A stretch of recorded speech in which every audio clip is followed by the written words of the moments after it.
사람이 내게 말하기를 여호와의 집에 올라가자 할 때에 내가 기뻐하였도다. 예루살렘아, 우리 발이 내 성문 안에 섰도다. 예루살렘을 위하여 평안을 구하라. 예루살렘을 사랑하는 자는 형통하리로다. 아멘.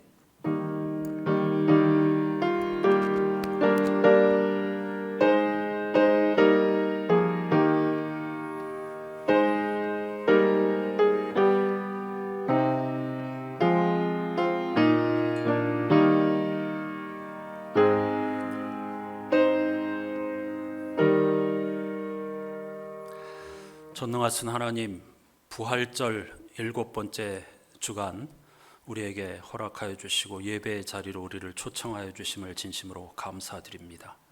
부활절 이후 7주간 동안에도 세상은 온통 어지럽고 위험하고 피곤하고 불안한 형편이었습니다. 하지만 세상 사람들은 그래서 찬양하지도 춤을 추지도 기뻐하지도 못하고 근심, 걱정, 불안에 사로잡혀 살아가지만 하나님을 창조주여 구원자로 믿는 우리는 변함없이 오늘도 하나님을 예배하며 하나님을 찬양하게 되는 줄로 믿습니다. 우리의 힘이신 하나님, 우리를 도와주시옵소서. 우리가 하나님 앞에 예배하자 할 때에 세상 사람들은 하나님이 누구이신지 모르기 때문에 비웃지만 우리는 전능하신 하나님 앞에 예배하러 가자 할 때에 큰 기쁨과 희망과 평화가 충만히 임하는 줄로 믿습니다. 이것을 통해 우리의 삶이 형통하게 해주시고 이런 형통한 삶이 우리의 자녀와 이웃에게로 평생 흘러넘치게 해 주시옵소서. 예수 그리스도의 이름으로 간절히 기원하옵나이다. 아멘.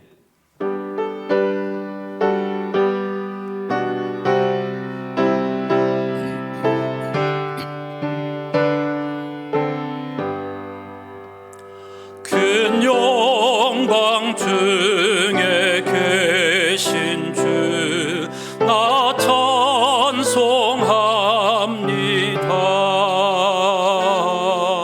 영원히 계신 주 이름 나 찬송합니다. 한없이 계신 능력을 나 찬송합니다. 참되고 미쁜 그 언약 나 찬송합니다.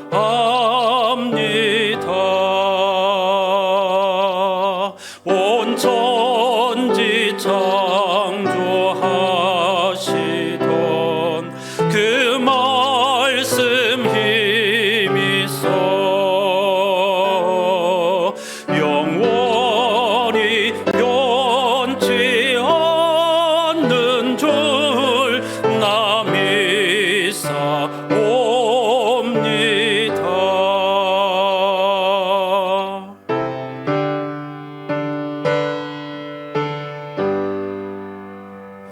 그 온유하신 줌성 날 불러주시고 그 품에 품어주시니 나 찬송합니다.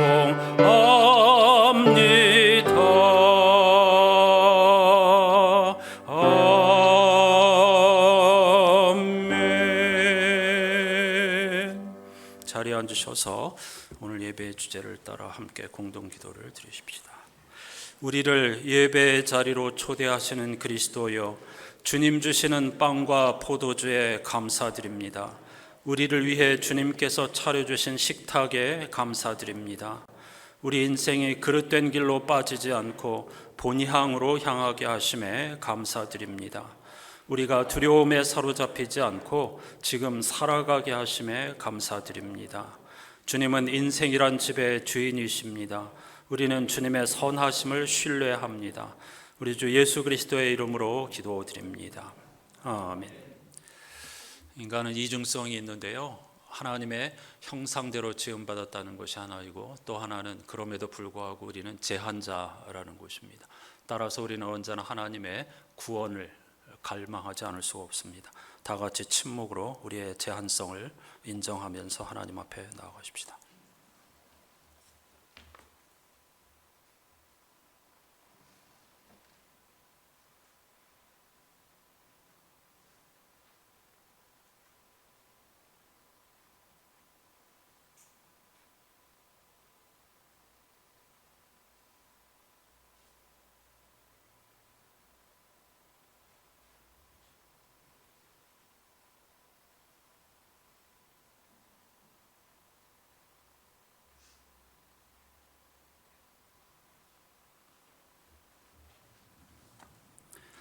하나님의 아름다운 작품인 우리들에게 주시는 귀한 말씀이 여기 있습니다.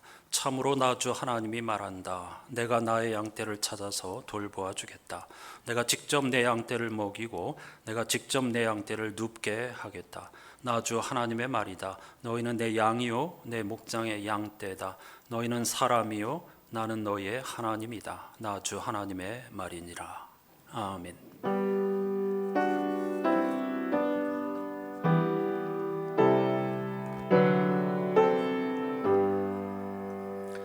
그리스도인들이 믿는 도리를 사도신경으로 함께 고백합니다. 나는 전능하신 아버지 하나님 천지의 창조주를 믿습니다. 나는 그의 유일하신 아들 우리 주 예수 그리스도를 믿습니다. 그는 성령으로 잉태되어 동정녀 마리아에게서 나시고 본디오 빌라도에게 고난을 받아 십자가에 못 박혀 죽으시고 장사된 지 사흘 만에 죽은 자 가운데서 다시 살아나셨으며 하늘에 오르시어 전능하신 아버지 하나님 우편에 앉아 계시다가 거기로부터 살아있는 자와 죽은 자를 심판하러 오십니다. 나는 성령을 믿으며 거룩한 공교회와 성도의 교제와 죄를 용서받는 것과 몸의 부활과 영생을 믿습니다. 아멘. 이번 주 성서일과표에 포함된 시편 68편 말씀을 교독합니다. 하나님이 일어나시니 원수들은 흩어지며 주를 미워하는 자들은 주 앞에서 도망하리이다.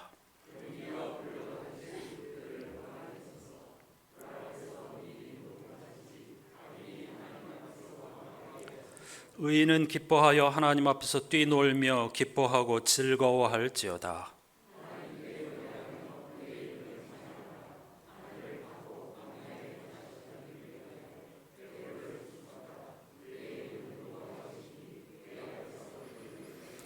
그의 거룩한 처소에 계신 하나님은 고아의 아버지시며 과부의 재판장이시라.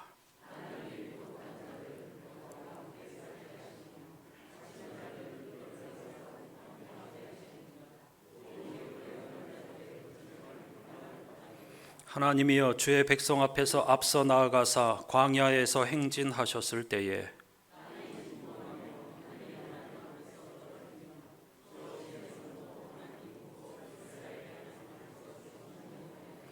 하나님이여 주께서 흡족한 비를 보내사 주의 기업이 곤핍할 때에 주께서 그것을 견고하게 하셨고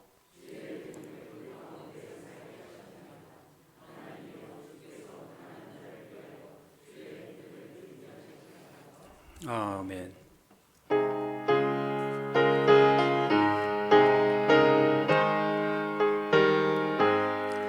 춤성 외에는 참 기쁨 없도다.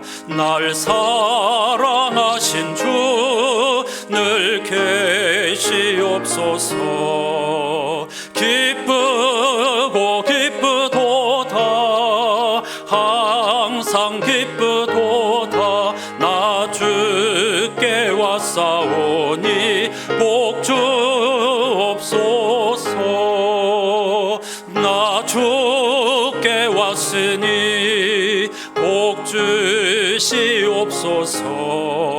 주 함께 계시면 큰 시험 이기네. 기쁘고 기쁘도다.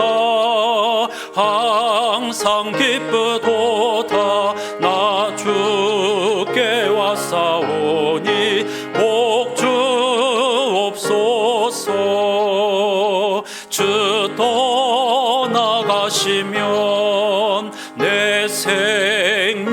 헛되네. 기쁘나 슬플 때 늘 계시옵소서. 기쁘고 기쁘도다 항상 기쁘도다. 나 주께 왔사오니 복 주옵소서.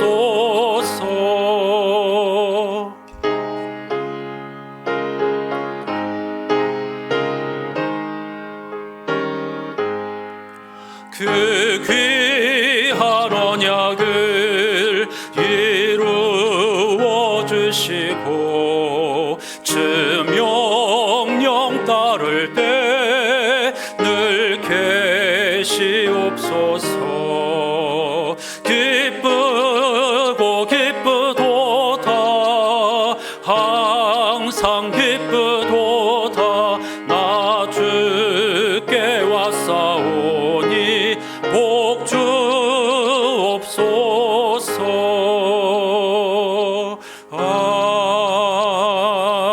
아멘.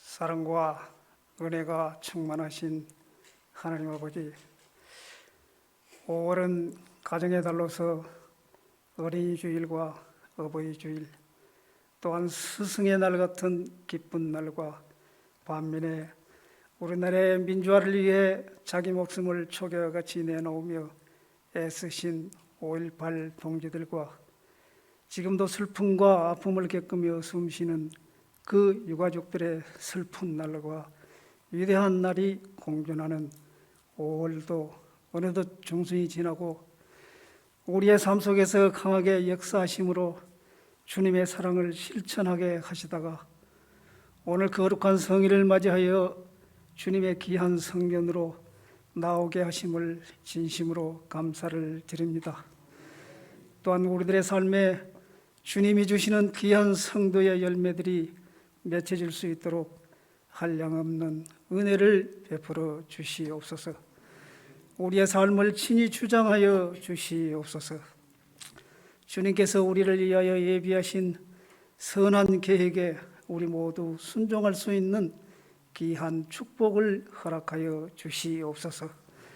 사랑하시는 주님, 때로는 우리의 오만하고 어리석음을 주님의 강하신 성령으로 치유하사 우리들의 삶이 주님께 드리는 귀하고 진실한 예배가 되게 하시기를 간절히 간구드립니다. 사랑하시는 주님, 때때로 우리가 신앙생활 속에서 실족할 때가 많이 있습니다. 죄와 허탄한 것에 매여 주님의 자녀된 모습을 잃어버리고 사는 우리를 불쌍히 여겨 주시옵소서. 우리의 연약함으로 인해 범죄하는 우리를 용서하여 주시기를 원합니다. 우리를 늘 성령 충만케 하셔서 우리의 삶이 주님께 드리는 귀한 영광의 산 제사가 되게 하시기를 간절히 원합니다. 또한 우리들로 하여금 성도의 직분을 잘 감당할 수 있는 저희들이 다 되게 하여 주시옵소서. 은혜가 풍성하신 하나님 아버지, 이 시간도 간절한 마음으로 기도드립니다. 이 나라 이 민족을 불쌍히 여겨 주시옵소서.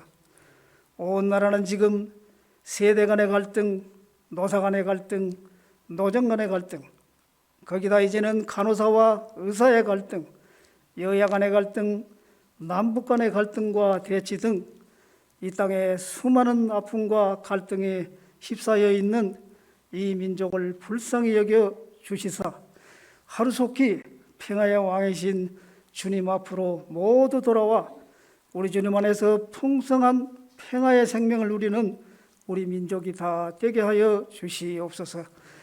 또한 핵무기에 혈안이 되어 있는 북한 땅을 위해 통회하는 심령들이 다 되게 하시고, 머지않아 북녘 땅의 문이 열릴 때 우리 모두 살아계신 하나님의 말씀을 들고 십자가 군병되어 들어갈 수 있는 은혜를 베풀어 주시옵소서.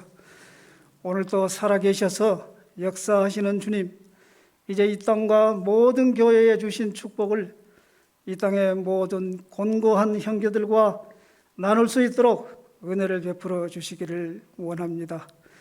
깨어지고 이그러지고 찢어져 상처 입은 영혼들을 주님의 능력으로 치유하고 위로해 주는 모든 교회가 되게 하여 주시옵소서. 또한 이 어두운 시대에 교회의 역할이 막중함을 느낍니다. 이제 이 세상을 주님의 밝은 빛으로 인도할 수 있는 교회가 되게 하여 주시옵소서. 지금도 아픔의 소리가 메아리치고 있는 방방곡곡에 교회가 그 아픔을 치료하고 참된 평안을 심어줄 수 있게 하옵소서. 사랑하시는 주님, 이 시간도 인생의 무거운 짐을 지고 고달파하는 영혼들을 긍휼히 여기사 주님 안에서 힘을 얻을 수 있도록 축복하시고 주님의 은혜를 맛보아 알 수 있도록 인도하여 주시옵소서. 이 시간도 예배를 돕는 권속들을 붙들어 주시고 저들의 몸을 드리는 순종을 통해서 주님이 더욱 기뻐 받으시는 복된 예배가 되게 하여 주시옵소서. 우리를 위하여 늘 기도하며 주님의 말씀을 효과적으로 우리에게 전달하시려 애쓰시는 목사님 위에 함께하사 우리의 연약함이 강하게 하시고 우리의 교만이 낮아지게 하시고 우리의 완악함이 치유될 수 있는 축복을 허락하여 주시옵소서. 이 시간도 우리를 위하여 십자가에 돌아가신 예수 그리스도의 이름으로 간절히 기도드리옵나이다. 아멘.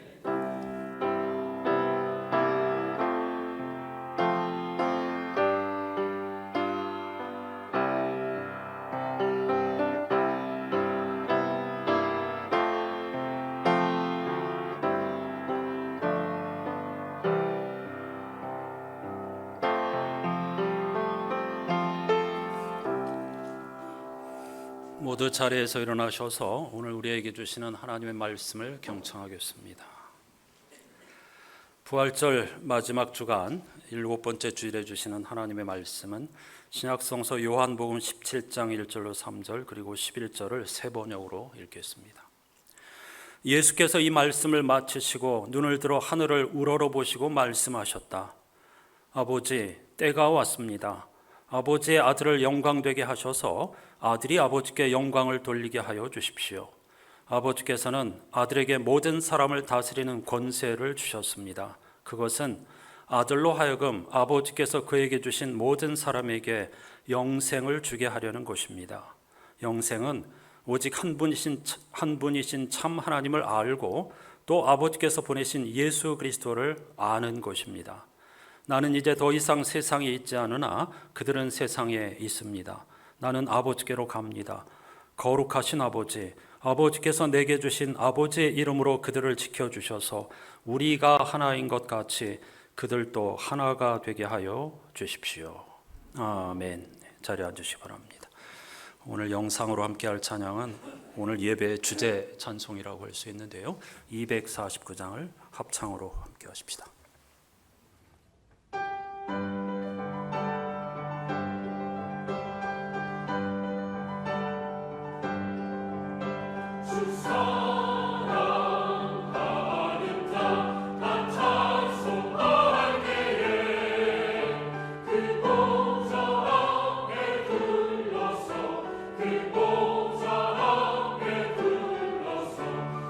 영광 돌리세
아멘.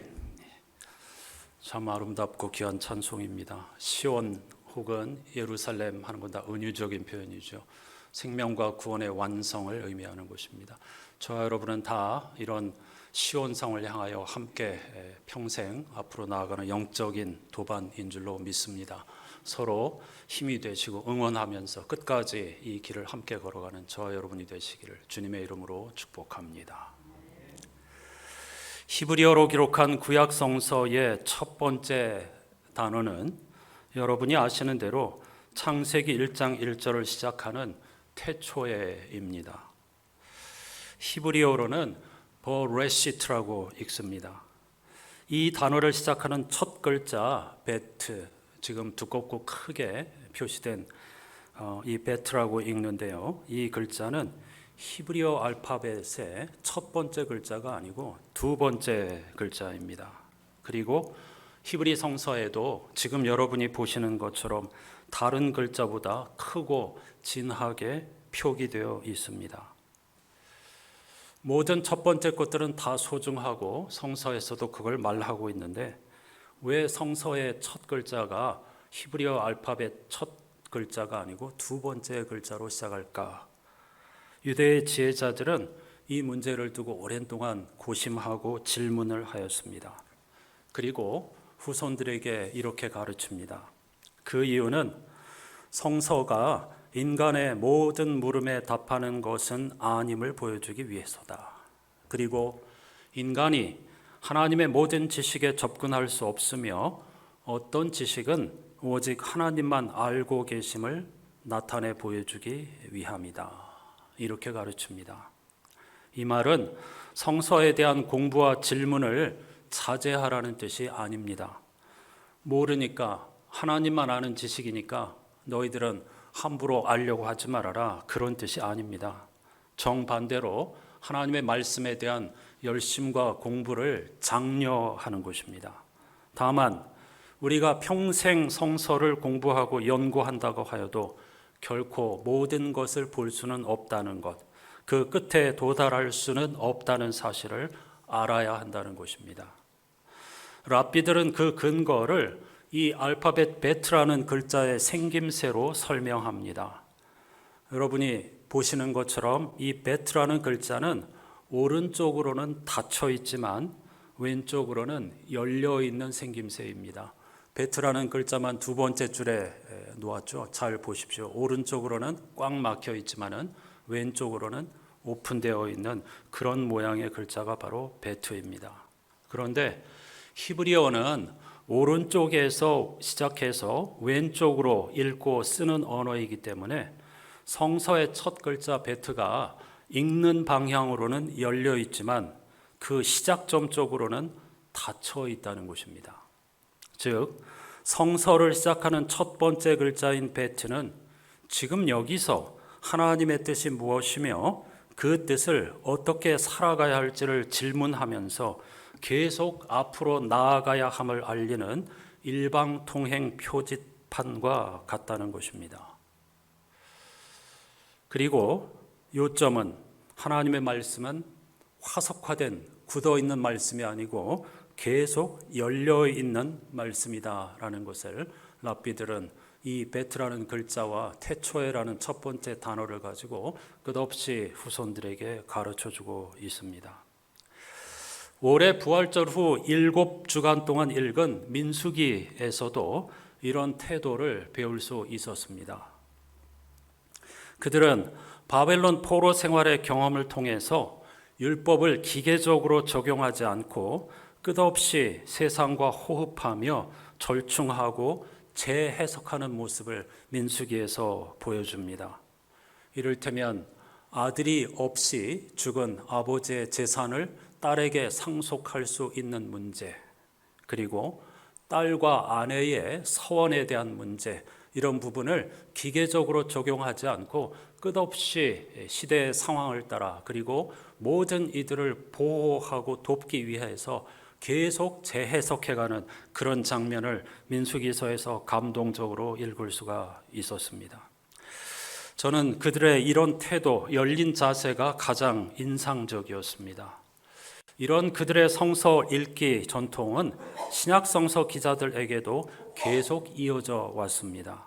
특히 복음서 기자들은 예수 그리스도의 생애와 죽음을 저마다의 독특한 시각과 해석으로 기록하였는데, 어찌 보면 이런 다양한 해석은 때로는 모순인 것처럼 보이지만 궁극적으로는 서로를 보완하여 우리를 풍성한 진리의 세계로 안내하는 좋은 기능을 하고 있습니다.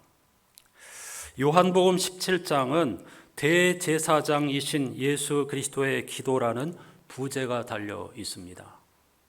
이 기도는 공관복음서가 전하는 겟세마네 기도의 변형이라고 할 수 있습니다. 공관복음은 마태, 마가, 누가복음을 일컫는 말이죠. 이 세 복음서는 모두 똑같이 예수님의 겟세마네의 기도를 우리에게 소개하고 있습니다. 그런데 요한복음 기자는 이 중요한 예수님의 절규, 땀방울이 핏방울이 되기까지 열심히 기도하신 예수님의 이 겟세마네의 기도를 생략하고 있습니다. 그래서 대신 대제사장이신 예수님의 기도를 우리에게 소개하고 있는 것이죠. 그래서 변형이라고 하는 것입니다. 이 말은 요한복음 기자가 공관복음서 기자들이 사용한 단어와 예수님에 대한 이미지들을 전혀 다른 의미로 해석하고 있다는 뜻입니다. 그러면 요한복음 기자가 이단이기라도 한 거냐? 그렇지 않습니다. 조금 전에 말씀드린 것처럼 전혀 다른 방향에서 다른 차원으로 예수 그리스도의 십자가 부활의 의미를 밝혀주었는데, 그것은 곧 인간 존재가 무엇인가를 밝혀주는 것과 똑같은 말입니다. 마태, 마가, 누가복음 기자가 전해주는 것은 되게 공통적인데, 요한복음 기자는 색다른 차원에서 하나님과 우리 인간이 어떤 존재인가를 비춰줌으로써 보다 폭넓은 진리의 세계로 우리를 안내하고 있는 것입니다. 조금 전에 말씀드린 것처럼 공관복음서 기자들은 모두 예수께서 체포되기 직전에 겟세마네라는 곳으로 기도하러 가셨다고 전합니다. 그들이 전하는 예수님의 기도 장면은 표현은 조금씩 다르지만 그 내용은 기본적으로 동일합니다. 이 세 복음서 가운데 가장 먼저 기록된 마가복음 기자는 예수께서 아버지께서는 모든 일을 하실 수 있으시니 내게서 이 잔을 거두어 주십시오. 하지만 내 뜻대로 하지 말고 아버지의 뜻대로 하여 주십시오 라고 기도하셨다고 우리에게 전하고 있고, 그 다음에 기록된 마태복음은 마가복음 기자의 자료를 그대로 인용하였습니다. 하지만 누가복음 기자는 그 말씀에다가 그때에 천사가 하늘로부터 그에게 나타나서 힘을 북돋워 드렸고 예수께서 고뇌에 차서 더욱 간절히 기도하시니 땀이 핏방울같이 되어서 땅에 떨어졌다라는 세부 사항을 덧붙였습니다. 마가복음과 마태복음 기자는 같은 내용, 누가복음 기자는 거기에 천사가 예수님의 간절한 기도를 도우셨고 땀이 핏방울처럼 떨어졌다라는 사실을 추가하고 있다는 겁니다. 겟세마네라는 이름은 올리브 기름을 짜는 곳, 그런 뜻입니다.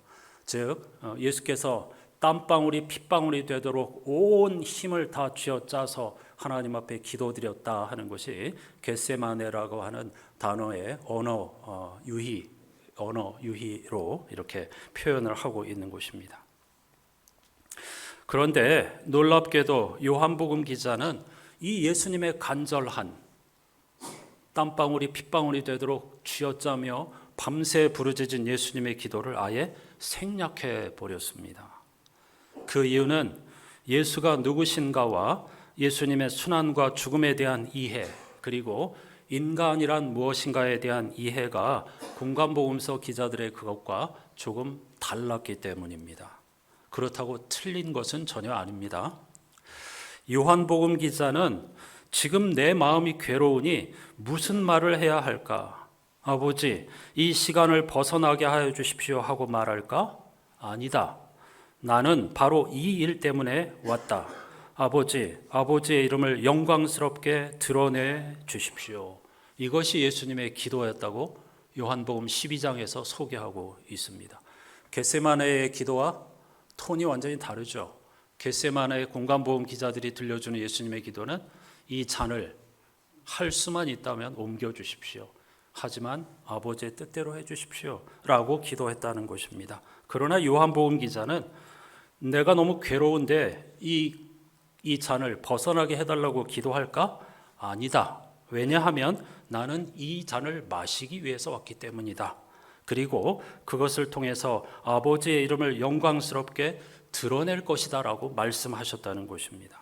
이것은 예수께서 자신이 당하실 죽음이 어떠한 것인지를 암시하려고 하신 말씀임을 또한 요한복음 기자가 분명히 추가로 밝히고 있습니다. 예수께서 자신이 세상에 오신 목적을 분명히 알고 있었기에 내게서 이 잔을 거두어 주십시오라는 기도는 어울리지 않는다고 요한복음 기자는 생각하여서 겟세마네의 기도를 생략해 버린 것입니다. 즉 요한복음 기자가 볼 때에 예수 그리스도의 십자가는 사형의 장소, 비극적이고 수치스러운 장소가 아니라 도리어 영광스러운 주님의 보좌라는 고백입니다. 사람들이 볼 때 가장 치욕적인 죽음의 장소, 심판과 수치의 장소였는데 영적인 안목으로 보니까 그 일을 통해서 예수께서 하나님께 영광을 돌려드리고 우리를 구원하시려고 작정하고 오셨기 때문에 그 십자가는 오히려 예수 그리스도의 은혜의 아름다운 보좌였다는 것입니다. 이게 요한복음 기자의 신앙 고백입니다. 따라서 이 네 복음서 기자가 흔히 가상칠언이라고 하는 예수께서 십자가 위에서 하신 7마디의 말씀을 전해주고 있는데 요한복음 기자는 딱 한마디만 전해줍니다. 내가 목마르다 뭐 이런 말씀 안 합니다. 지금까지 제가 설명한 것처럼 예수 그리스도에 대한 이해가 달랐기 때문입니다. 딱 한마디를 전해주는데 그 말씀은 바로 다 이루었다 였습니다. 예수께서 오신 목적을 십자가상에서 다 이루었다. 기쁘고 감사하다. 이것이 예수 그리스도의 십자가의 말씀이었다는 것을 요한복음 기자가 우리에게 전해주고 있습니다. 오늘 본문은 17장 예수 그리스도의 대제사장으로서의 기도의 시작 부분입니다. 다시 한번 성서일가표를 따라서 같이 읽어보시겠습니다. 먼저 1, 2, 3절까지 말씀을 천천히 읽어보시죠. 예수께서 이 말씀을 마치시고 눈을 들어 하늘을 우러러 보시고 말씀하셨다. 아버지, 때가 왔습니다. 아버지의 아들을 영광되게 하셔서 아들이 아버지께 영광을 돌리게 하여 주십시오. 아버지께서는 아들에게 모든 사람을 다스리는 권세를 주셨습니다. 그것은 아들로 하여금 아버지께서 그에게 주신 모든 사람에게 영생을 주게 하려는 것입니다. 영생은 오직 한 분이신 참 하나님을 알고 또 아버지께서 보내신 예수 그리스도를 아는 것입니다. 여기 엄청난 말씀들이 담겨 있습니다. 핵심만 짚어보겠습니다. 예수께서는 때가 왔습니다 라는 표현으로 이 기도를 시작하고 있죠. 여기서 말하는 때는 예수께서 하나님의 영광을 드러내실 때인데 곧 십자가의 죽으심과 부활을 통해서 하나님의 영광을 드러내실 때가 왔다는 뜻입니다. 그래서 십자가를 지시기 직전에 이 기도를 드리시는 것이죠. 주님은 6절 말씀에서 십자가와 부활을 통해 사람들에게 하나님의 이름을 드러내셨다. 이렇게 기도를 통해서 고백하고 있습니다. 이름은 본질을 의미한다고 말씀드렸죠. 즉, 온 세상 사람들이 십자가에 달리신 예수님을 통해서 하나님이 누구이신지를 알게 되었다는 것입니다. 그래서 이 십자가를 하나님을 계시하게 된 주님의 영광스러운 보좌라고 고백하는 것입니다.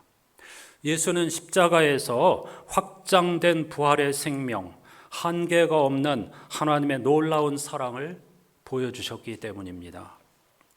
그리고 그렇게 하신 목적은 하나님께서 주님에게 주신 사람들, 이 말은 다 문학적인 표현인데 예수님을 그리스도로 믿는 사람을 의미하는 것입니다. 그러니까 그 목적은 믿는 이들에게 영생을 주기 위함이라는 사실을 분명히 밝히고 있습니다. 그러면서 3절에서 영생이란 영원히 죽지 않고 끝없이 살아가는 것이 전혀 아니고 한 분이신 하나님과 예수 그리스도를 아는 것이다. 이렇게 이야기합니다. 사실 굉장히 어려운 말씀인데요. 여기서 안다는 것은 지식적인 암 혹은 교리적인 암을 말하는 게 아닙니다. 사귐을 의미하는 것입니다. 부부관계, 성서에서 안다 할 때는 부부관계를 의미하는 단어를 갖고 있습니다. 그래서 누구보다도 친밀한 사귐, 그것을 안다 이렇게 표현하고 있습니다. 그러니까 이 기도는 믿는 우리들을 향해서 주님과 영적으로 교제하는 새로운 삶의 차원으로 나오라는 부름이며 새로운 존재가 되라는 부르심입니다. 마치 부부처럼 하나님 혹은 예수 그리스도와 영적으로 친밀한 교제를 나누며 살아가는 것이 곧 예수께서 십자가와 부활을 통해서 우리에게 주신 전혀 다른 차원의 생명이라고 말씀하고 계시는 것입니다. 나는 생명의 문이라고 하신 예수께서 내가 열어놓은 이 문을 통해 걸어가라는 초대의 말씀이고, 내가 곧 길이며 진리라고 하신 예수께서 나의 길을 따르라는 초대의 말씀이며, 나는 부활이라고 하신 예수께서 새로워진 생명 속으로 들어오라고 하는 초대의 말씀을 우리에게 들려주고 계시는 것입니다. 그리고 이런 삶을 살아가는 것이 바로 성서가 말하는 영생이다라고 가르쳐 주시는 것이죠. 이 기도의 핵심인 11절이 그것을 요약하여서 다시 분명히 밝히고 있습니다. 마지막 11절, 이 기도의 마지막 절은 아닙니다. 17장 전체가 기도이고요. 오늘 이번 주 성서 일과표에 포함된 말씀 가운데 마지막 11절 핵심 구절인데 이 말씀을 같이 읽어보십시다. 나는 이제 더 이상 세상에 있지 않으나 그들은 세상에 있습니다. 나는 아버지께로 갑니다. 거룩하신 아버지, 아버지께서 내게 주신 아버지의 이름으로 그들을 지켜주셔서 우리가 하나인 것 같이 그들도 하나가 되게 하여 주십시오. 아멘. 이 11절 말씀은 정말 충격적이고 엄청난 말씀입니다. 주님이 이제 더 이상 세상에 있지 않는다 하는 것은 이제 곧 십자가를 지시고 부활하신 다음에 하나님 우편으로 가신다는 뜻입니다. 그래서 그것을 아버지께로 간다 이렇게 표현하였고, 그러나 우리는 여전히 세상에서 살아야 한다는 것입니다. 그래서 하나님께서 우리 믿는 이들을 지켜주셔서 하나님과 예수님이 하나인 것처럼 그들도 하나가 되게 해 주십시오. 이렇게 기도하고 있는데, 이걸 잘못 읽으면 믿는 이들이 서로 하나가 되게 해 주십시오, 이런 기도인 것처럼 보이지만 그렇지 않습니다. 그러면 별로 놀라운 말씀이 아니죠. 하나님과 예수께서 하나인 것처럼 죽을 수밖에 없는 피조물인 우리 인간과 하나님이 하나가 되게 해 주십시오. 그렇게 기도하고 있는 것입니다. 그러니까 영적인 합일, 영적인 연합, 썩어 없어질 존재인 우리 인간이 창조주이시며 전능하신 하나님과 하나가 되어서 교제하고 어울리는 그런 삶을 살아갈 수 있도록 이 땅에서 믿음을 지키며 분투하는 우리들을 보호해 주십시오. 그렇게 예수님께서 간절히 기도하고 있는 것입니다. 포도나무와 가지의 비유, 요한복음에 나오는 그 비유처럼 놀랍게도 하나님과 인간이 하나 될 수 있다는 사실을 요한복음 기자는 보았고, 그리고 그것이 예수께서 이 땅에서 오신 목적이며 십자가와 부활이 최종적으로 지향하는 가치라는 사실을 요한복음 기자는 읽었던 것입니다. 이 놀라운 깨달음 속에서 예수님의 대제사장으로서의 기도를 우리에게 소개하고 있는 것입니다. 그런데 여러분, 우리는 죄인이라고 배워오지 않았습니까?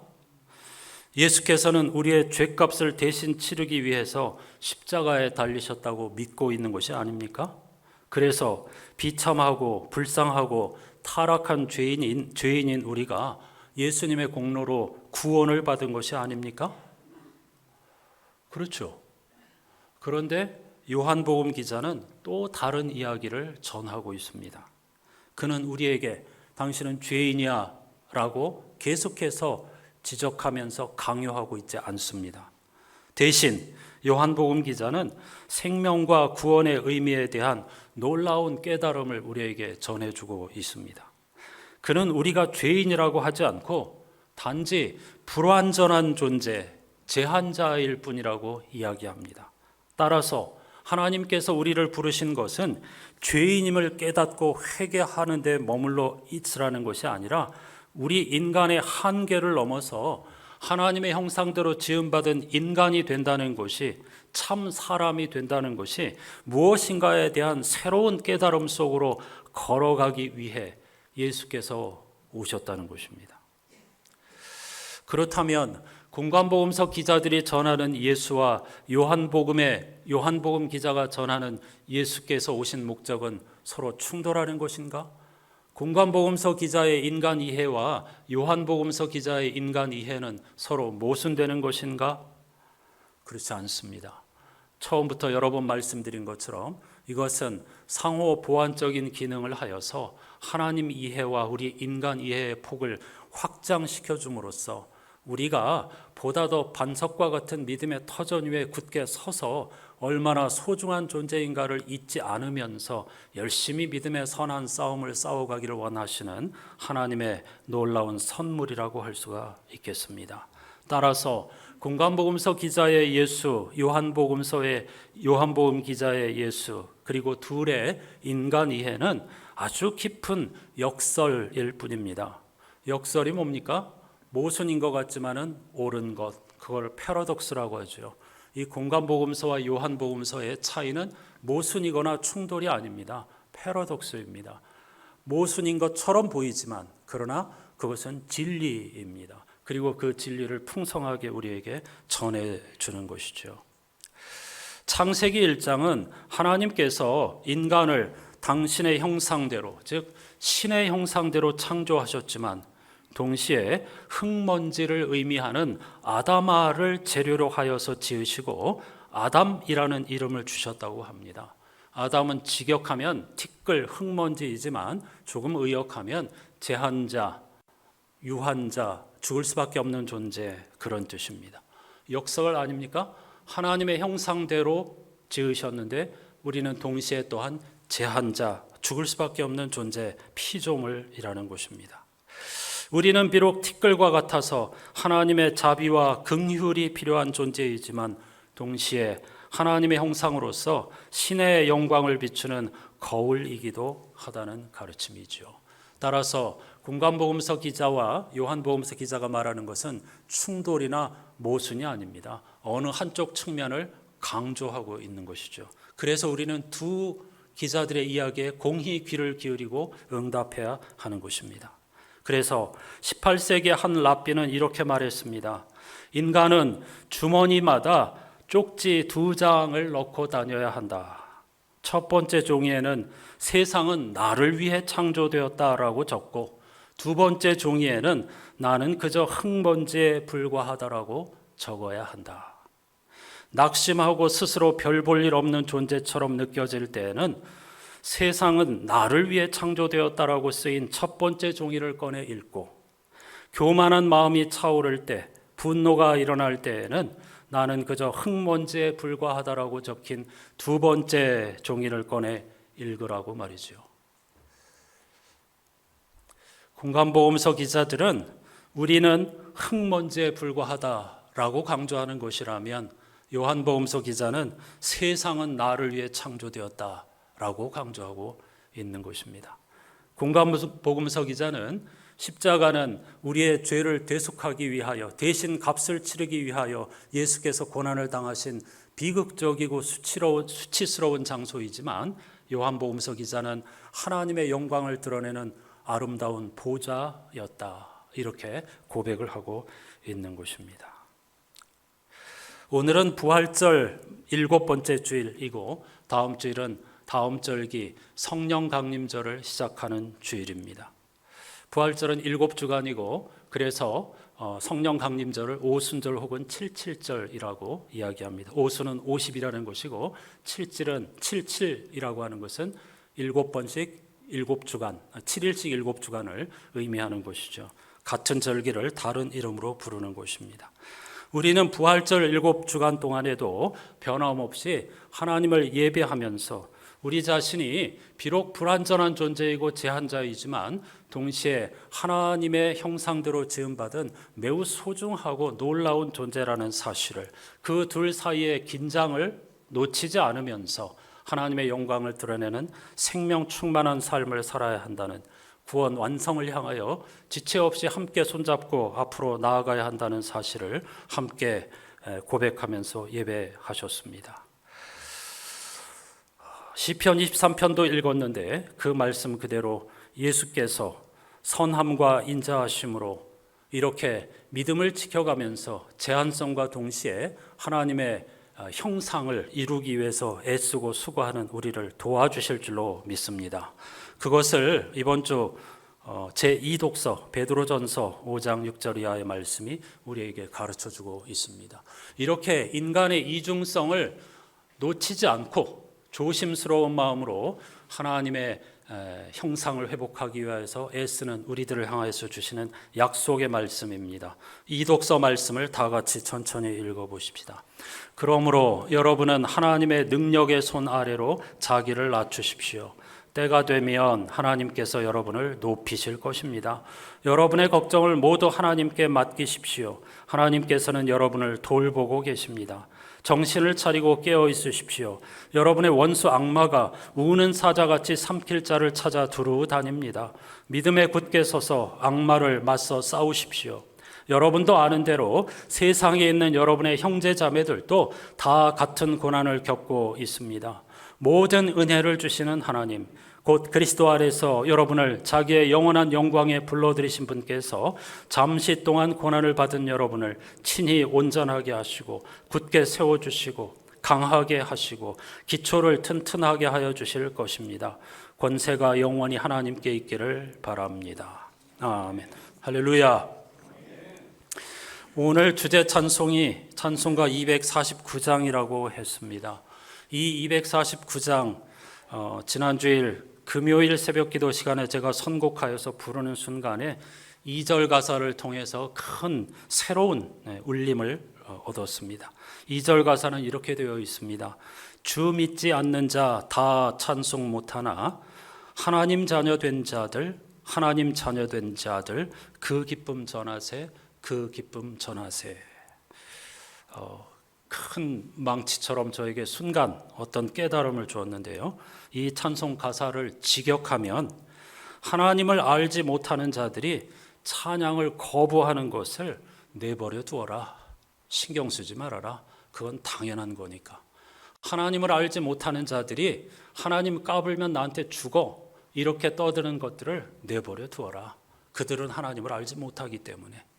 세계 최대 단일 교회라고 하는 여의도 순복음교회 담임 목사가 전 씨가 창당한 당에 가가지고 무슨 이상한 이야기를 했는데 전광훈 씨가 창당한 당에 가가지고 정치적인 이야기를 했는데 그렇게 하나님을 알지 못하는 사람이 대형교회 목사라고 하더라도 내버려 두어라. 그들이 짓거리는 것을 그냥 내버려 두어라. 대신 하나님을 창조주요 구원자로 믿는 이라고 하면 하나님의 백성이며 하나님의 자녀들이라면 그 하나님께로부터 받은 은총과 기쁨을 널리 전하여라. 춤추고 기뻐하며 찬양하여라. 이렇게 우리에게 권고하고 있는 것입니다. 교독한 시편 68편 1, 2, 3절 말씀을 보면 하나님이 일어나시니 원수들은 흩어지며 주를 미워하는 자들은 주 앞에서 도망하리이다. 이렇게 되어 있습니다. 시편이 가장 즐겨 사용하는 동의적 평행법이기 때문에 여기서 말하는 원수란 두 번째 줄에서 말하는 하나님을 미워하는 자들입니다. 하나님을 미워하는 자들이 바로 하나님의 원수입니다. 그들은 면기가 사라지듯이 없어지게 될 것입니다. 하지만 의인은 기뻐하여 하나님 앞에서 뛰놀며 기뻐하고 즐거워하라는 명령입니다. 여기서 말하는 의인은 흠없는 사람이 아닙니다. 내가 제한자이지만 하나님의 형상대로 지음받은 소중한 존재인 것을 분명히 믿고 창조주 하나님을 신뢰하면서 그분과 함께 삶의 여정을 걸어가는 사람을 성서는 의인이라고 이야기하고 있습니다. 2절 가사가 정확히 그걸 말하는 것이죠. 249장을 함께 찬양하십시다.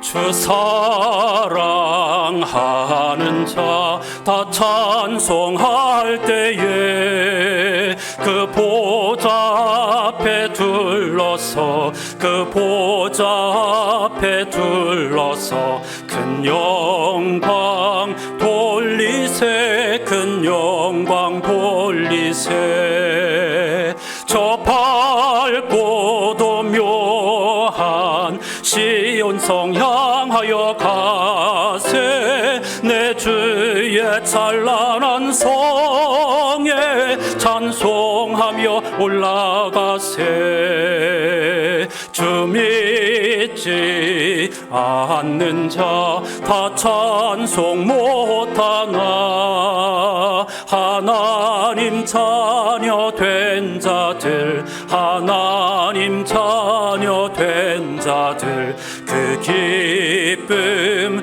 전하세 그 기쁨 전하 다시 주 믿지 않는 자 주 믿지 않는 자 다 찬송 못하나 하나님 자녀 된 자들 하나님 자녀 된 자들 그 기쁨 전하세 그 기쁨 전하세 저 밝고도 묘한 시온성 향하여 가세 내 주의 찬란한 성에 찬송하며 올라가세 저 하늘 황금길 나 올라갈 때에 시온성 언덕 위에서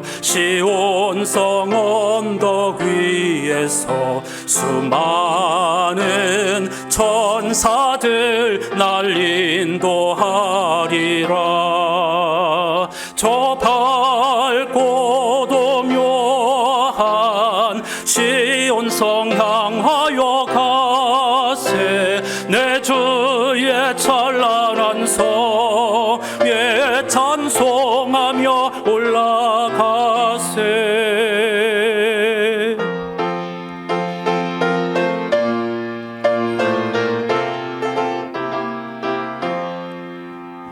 내 눈물 다 씻고 늘 찬송 부르리 저 임마누엘 주 앞에 저 임마누엘 주 앞에 나 영광 누리리 나 영광 누리리 저 밝고도 묘한 시온성 향하여 가세 내 주의 찬란한 성에 찬송하며 올라가세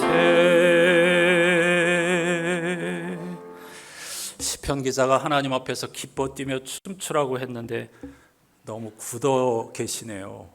이 좋은 찬양을 부르면서 이 찬송의 영어 제목은 Marching to Sion입니다. 시온을 향하여 행진하세. 개선가, 행진가입니다. 가끔 아주 단순한 영어 가사일 경우에 실제로 찬송가는 이 대부분의 미국 찬송가가 아주 오래전에 개척 시대에 배우지 못한 사람들에게 복음을 전하기 위한 목적으로 쓴 가사이기 때문에 아주 단순합니다. 그래서 우리에게 또 다른 맛을 전해줍니다. 복음서 기자들이 다양하게 우리에게 은혜를 주는 것처럼. 후렴 가사를 영어로 한번 보시겠습니다. 친절하게 우리말로도 붙였습니다. 우리말 보시면서 한번 가사를 읽어보십시다. We are marching to Sion, beautiful, beautiful Sion. We are marching upward to Sion, the beautiful city of God. 이렇게 되어 있습니다. 예, 불러봅시다. We're marching to Sion, beautiful, beautiful Sion. We're marching upward to Sion, the beautiful city of God. 다시 한번. We're marching to Sion, beautiful, beautiful Sion. We're marching upward to Sion, the beautiful city of God. 긴장 풀고 춤추면서 부르시라니까 더 굳어버렸네. 영어가. 다시 몸을 흔들면서 We're marching to Zion, beautiful, beautiful Zion. We're marching upward to Zion, the beautiful city of. 한 번만 더.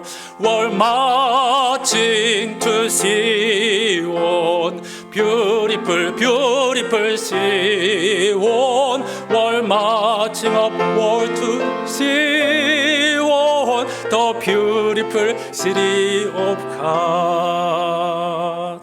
할렐루야. 함께 올라가십시다. 그것이 함께 행진하십시다. 이게 오늘 기도 제목입니다. 다 같이 기도하십시다.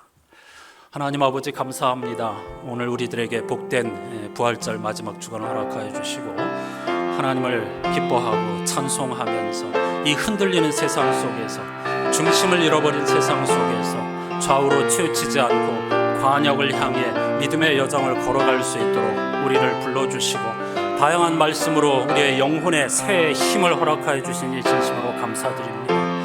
이제 우리는 우리와 함께 하시며 우리를 곁에서 도우실 보혜사 성령님의 은혜를 사모하면서 성령 강림절이라고 하는 새로운 절기를 살게 될 것입니다.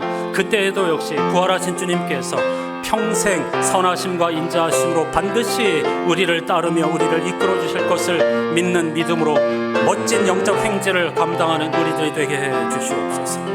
이 어수선한 세상 속에서 사람들은 놀라기도 하고 두려워하기도 하고 불안해하기도 하고 심지어 스스로 삶을 포기하기도 하지만 우리는 그렇게 할 수가 없습니다.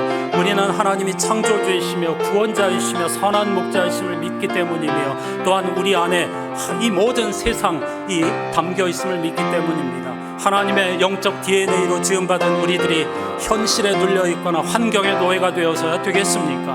하나님께서 만물을 새롭게 하고 계시며 생명과 구원의 완성을 향하여 지금도 일하고 계시고 어제나 오늘도 영원히 변치 않는 한결같으신 분이시라는 사실을 신뢰하면서 우리의 생명이 다하는 날까지 끝까지 이 순례의 길을 함께 손잡고 시온 즉 생명과 구원의 완성을 향하여 함께 한 걸음씩 한 걸음씩 전진하는 우리 믿음의 성도들이 다 되게 해 주시옵소서.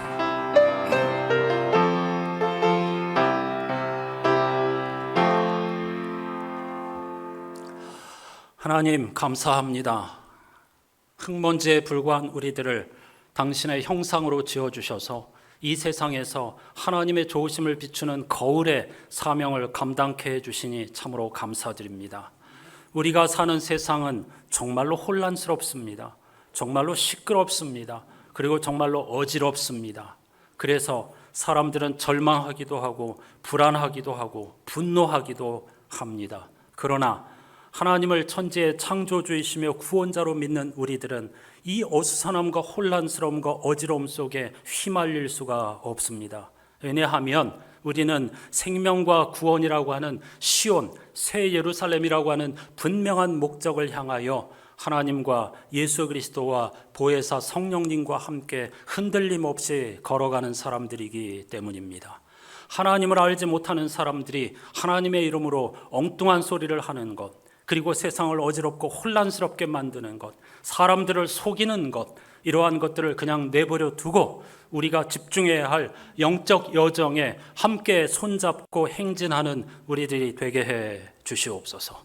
하나님께서 연약한 우리들을 하나님의 형상대로 지어주셨다는 사실, 우리 안에 온 세상 천지가 다 포함되어 있다는 사실을 알게 도와주시고 동시에 그럼에도 우리는 하나님의 자비가 필요한 사람들임을 인정하면서 한없이 힘들어질 때는 온 세상은 하나님께서 나를 위해 창조하셨구나 라는 말씀이 생각나게 해주시고 교만하고 화가 나거나 분노가 치밀 때는 나는 흙먼지에 불과한 존재이다라는 사실을 생각하면서 범사에 감사하며 하나님과 동행하는 영생의 길을 걷게 해 주시옵소서.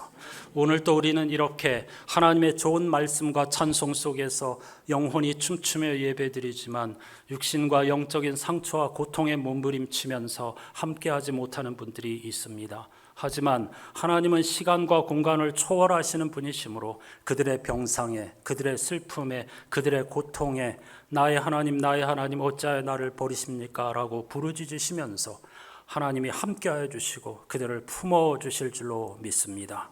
새 생명의 출산을 간절히 간구하면서 때를 기다리는 산모들에게도 하나님의 우주적인 축복과 기대가 함께하게 하여 주실 줄로 믿습니다.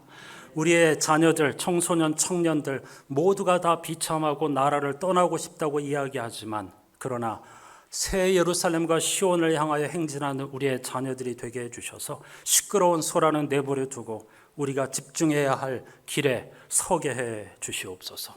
모든 것이 하나님의 말로 닿을 수 없는 은총임을 고백하며 드린 귀한 예물을 받아 주시옵소서.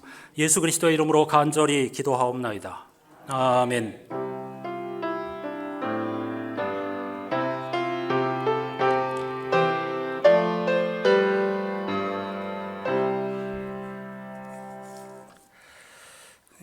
이렇게 인사하십시다. 시온을 향해 함께 나아갑시다.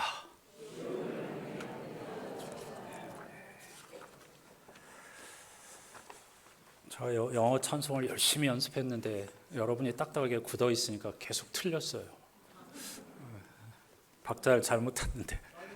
네, 다음에 우리 벌써 한 3곡 했습니다. 후렴. 다음에 다시 이렇게 반복하면서 하겠습니다. 자, 오늘 부활절 7번째 주일, 이제 부활절기를 마무리하고 다음 주일은 성령 강림절이라고 하는 새로운 절기를 시작하게 됩니다. 보통 한국교회에서 7월 첫 번째 주일 하반기를 시작한다고 해서 7월 첫째 주일을 맥추감사절로 예배하지만 우리 교회는 성서의 가르침상 오순절 성령 강림절이 맥추감사절과 맞는다고 생각하기 때문에 성령 강림절을 맥추감사절로 예배합니다. 따라서 다음 주일, 그건 또 왜 그러냐면 우리는 태양력을 따라서 1월 첫 주일에 시작한 게 아니고 교회력을 따라서 12월 첫 주에 대림절로부터 시작했기 때문에 오늘이 한 해의 절반을 산 겁니다.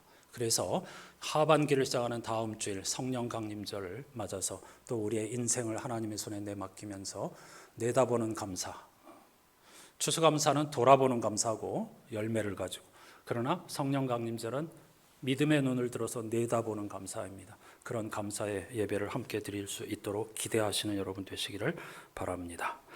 이제 5월까지 민수기서를 읽고 다음은 이제 로마서를 매일 성경 본문을 따라서 새벽과 수요 기도회 때 읽게 됩니다. 새 마음 새 영으로 더 많이 함께 참여해 주시기를 부탁드립니다. 오늘부터 6주 과정으로 스마트폰 활용법 강좌, 이걸 정말 잘 사용할 수 있는, 하나님의 선물로 잘 사용할 수 있는 그런 방법을 우리 이기도 목사님이 6주에 걸쳐서 여러분에게 도와주시기로 했습니다. 원하시는 분은 함께 바로 소예배실로 모여주시기를 바랍니다. 산모와 환우들을 위해서도 계속 기도해 주시고요. 지난 주간 월요일이 스승의 날이었는데 우리 교회학교 교사들 말로 닿을 수 없는 수고를 하고 있죠. 우리 교회학교 교사들을 위해서 한번 격려의 박수를 보내주시기를 바랍니다. 추가 광고가 있네요. 남선교회 원래회 소예배실에서 예배 후에 모이고요. 청소년부에서 가정의 달을 맞아 부모님들을 섬기는 마음으로 직접 떡을 만들었답니다. 받아가시기 바랍니다. 그리고 우리 반주자 강혜리 집사님의 어머니와 외할머니 권사님께서 오늘은 우리 교회에 함께 지금 예배 참여하고 계십니다. 박수로 환영해 주시기 바랍니다. 다 같이 자리에서 일어나셔서 찬양하십시다.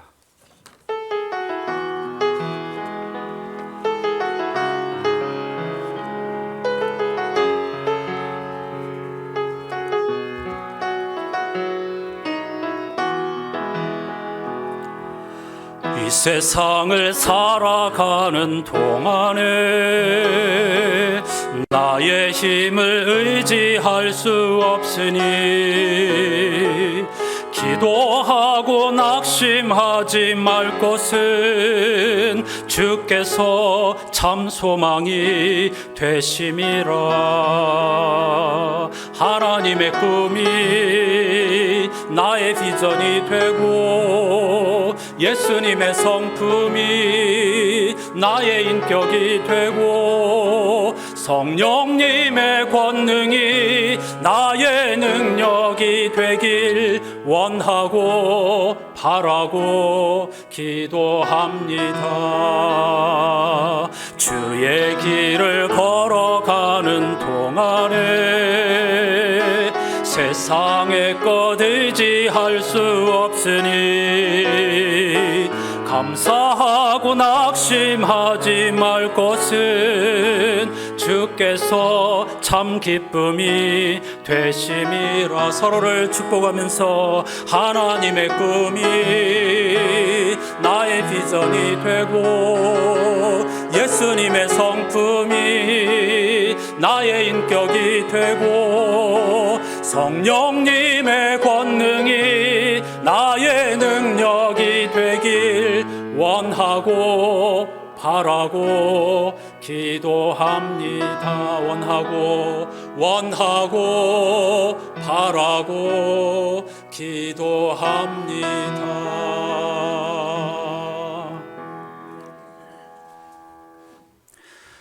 거룩하신 아버지, 아버지께서 나를 통해 선물로 주신 이 생명을 그들이 추구할 때 그들을 지켜주셔서 아버지와 내가 한마음 한뜻인 것처럼 그들도 우리와 한마음 한뜻이 되게 해 주십시오. 아멘.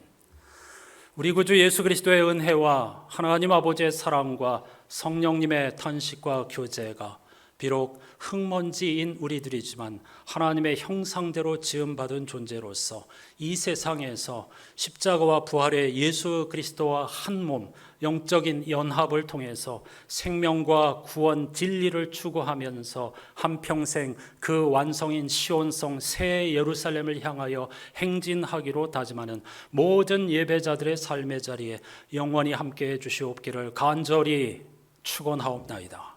아멘.